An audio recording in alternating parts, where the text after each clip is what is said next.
السلام علیکم defence updates میں پاکستان نیوی کی live surface to air missile کی کامیاب ٹیسٹنگ کی خبر پر بات کریں گے۔ بھارت کی $10 ارب سے زائد مالیت کی ویپن ایکوزیشن، پاکستان آرمی کی میزبانی میں 7ویں بین الاقوامی مقابلے کا انعقاد، چین کے Z-10 ایمی اٹیک ہیلی کاپٹر کی پہلی مرتبہ دفاعی نمائش میں شرکت، ترک اکنجی ڈرون کے نئے ویریئنٹ سمیت دیگر اہم بین الاقوامی دفاعی خبریں بھی اس ویڈیو میں شامل ہوں گی۔ So let's start.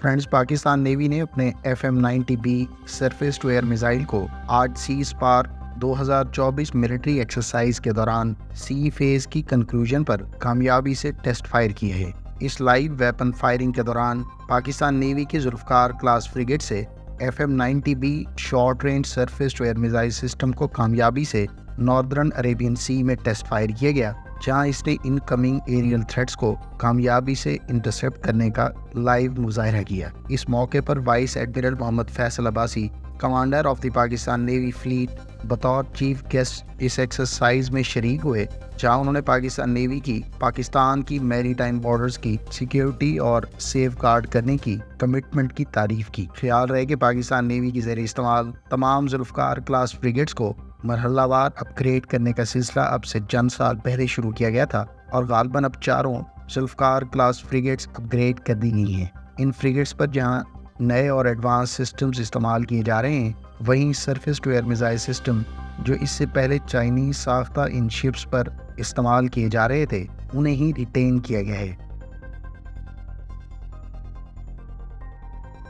Friends, Indian defence acquisition council نے آج $10.2 ارب کے بڑے ملٹری ایکوزیشن پروگرام کی منظوری دے دی ہے۔ اس $10.2 ارب کی لاگت سے انڈین آرم فورسز اور انڈین کوسٹ گارڈ کے لیے مختلف نوعیت کے ویپنز اور سسٹمز ایکوائر کیے جائیں گے۔ اس ایکوزیشن پروگرام کے تحت انڈین نیوی کے لیے ٹوڈ ایکٹیو سونارز ایکوائر کیے جا رہے ہیں، جو اسے ڈفرینٹ ڈیپتھ اور لو فریکوینسیز پر اینمی سب مرینز کو لانگ رینج پر ڈیٹیکٹ کرنے کے کام آئیں گی۔ اس کے علاوہ انڈین نیوی کی جانب سے اپنی کلواری کلاس سب مرینز کی اٹیک کیپیبلٹیز کو فردر امپروو کرنے کی غرض سے ہیوی کلاس کے ٹورپیڈوز بھی ایکوائر کیے جائیں گے۔ انڈین آرمی اور بارڈر گارڈز کے لیے بھی مختلف ویپنز ایکوائر کیے جا رہے ہیں، جس میں اینٹی ٹینک وار ہیڈ سے لیس لوٹنگ منیشنز بھی شامل ہیں، جن کو ٹیوب لانچر سے لانچ کیا جا سکے گا۔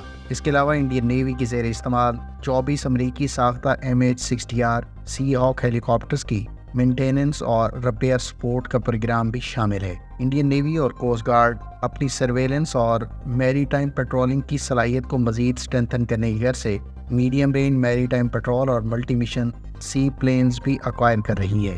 اس $10.2 ارب کی لاگت سے ایکوائر کیے جانے والے سسٹمز اور ویپنز میں انڈین ایئر فورس کی ایریل ریفیوٹر کیپیبلٹی کو بھی مزید اسٹرینتھن کیا جائے گا، جس کی غرض سے نیو جنریشن کے ایریل ریفیورنگ ایئر کرافٹ ایکوائر کیے جائیں گے۔ انڈین ڈیفینس ایکوزیشن کونسل کی جانب سے انڈیا کی لینڈ فورسز کے لیے اسمال اور لو فلائنگ ڈرونز کو انٹرسیپٹ کرنے کی غرض سے نیا ایئر ڈیفینس سسٹم بھی ایکوائر کیا جائے گا، جبکہ اس ایکوزیشن میں tactical level year defence radars اور کمانڈ اینڈ کنٹرول سسٹمز بھی شامل ہوں گے۔ فرینڈز، ترک کمپنی بیکر نے اپنے اکنجی ڈرون کے لیٹسٹ ویریئنٹ اکنجی سی کو نئے پاورفل انجن سے اکوپ کرنے کے بعد کامیابی سے ٹیسٹ فلائی کیا ہے۔ کمپنی کی جانب سے جاری کردہ پریس ریلیز کے مطابق اکنجی سی ڈرون نے 1700 ہارس پاور کے انجن سے اکوپ کرنے کے بعد کامیابی سے ٹیسٹ فلائی کیا ہے۔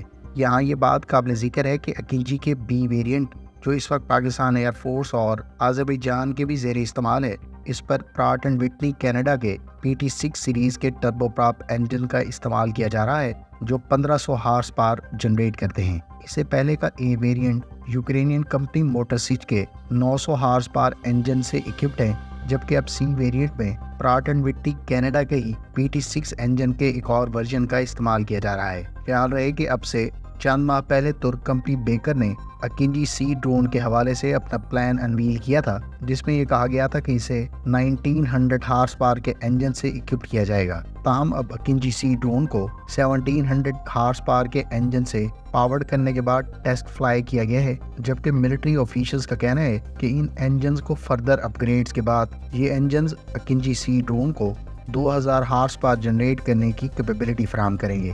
خیال رہے کہ اکینجی کے اب تک ٹوٹل 3 ویریئنٹس متعارف کرائے جا چکے ہیں، جن میں اکینجی اے ڈرون ترک آرمڈ فورسز کے زیر استعمال ہے، جبکہ اکینجی بی ڈرون کو مختلف ممالک کو ایکسپورٹ کیا جا رہا ہے۔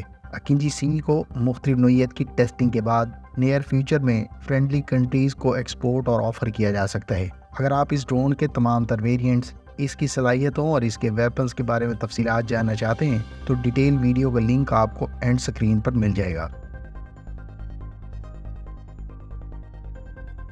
فرینڈز، چائنیز کمپنی ایوک نے اپنے Z10ME اٹیک ہیلی کاپٹر کو پہلی مرتبہ کسی بین الاقوامی دفاعی نمائش میں باقاعدہ اسٹیٹک ڈسپلے کیا ہے۔ Z10ME اٹیک ہیلی کاپٹر کو جہاں اس دفاعی نمائش کے دوران نئے ملی میٹر ویو ریڈار کے ساتھ باقاعدہ ڈسپلے کیا گیا، وہیں اس اٹیک ہیلی کاپٹر کے ساتھ variety of air to ground weapons اور ایئر ٹو ایئر میزائلز بھی شو کیس کیے گئے ہیں۔ سنگاپور ایئر شو کے دوران ڈسپلے کیے گئے Z10ME اٹیک ہیلی کاپٹر کے ساتھ CM502 KG air to ground guided weapon اور TY90 air to air missiles بھی اس ہیلی کاپٹر کے ویپن پیکج کے ساتھ ڈسپلے کیے گئے ہیں، جبکہ Z10ME اٹیک ہیلی کاپٹر کے ساتھ گائیڈڈ اور ان گائیڈڈ راکٹس بھی ڈسپلے کیے گئے، جو اس کی راکٹ لانچر پارٹ سے لانچ کیے جا سکتے ہیں۔ خیال رہے کہ Z10ME اٹیک ہیلی کاپٹر چین کے Z10 اٹیک ہیلی کاپٹر کے بیس ویریئنٹ کا ایکسپورٹ ویریئنٹ ہے، جبکہ پاکستان آرمی کے بارے میں بھی اطلاعات ہیں کہ اس نے اپنی آرمی ایویشن کے کامبیٹ ہیلی کاپٹر کی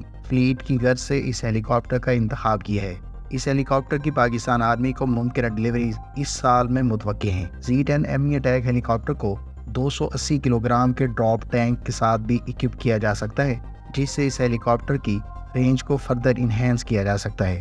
Z10ME اٹیک ہیلی کاپٹر پر بیس ویریئنٹ سے کی جانے والی اپ گریڈز، اس کے تمام تر ویپنز پیکج اور کیپیبلٹیز کے بارے میں اگر آپ تفصیلات جاننا چاہتے ہیں تو اس ٹاپک پر ہماری ڈیٹیل ویڈیو کا لنک آپ کو اینڈ سکرین پر مل جائے گا۔